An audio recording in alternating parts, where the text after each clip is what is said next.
నాలుగు దిక్కులే నువ్వే దిక్కని మొక్కే నాగమ్మ నీ బంగారు కాంతుల చల్లని పడగల దీవెనలి అమ్మ అమ్మా నాలుగు దిక్కులే నువ్వే దిక్కని మొక్కే నాగమ్మ నీ బంగారు కాంతుల చల్లని పడగల దీవెనలి అమ్మ నమ్మిన వారికి నాగుల జాతికి అమ్మవు నీవమ్మ పసుపు కుంకుమ పడతుల కొసగే దేవత నీవమ్మ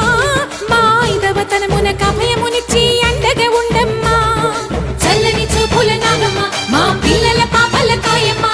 పల్లెకు తల్లివి నీవమ్మ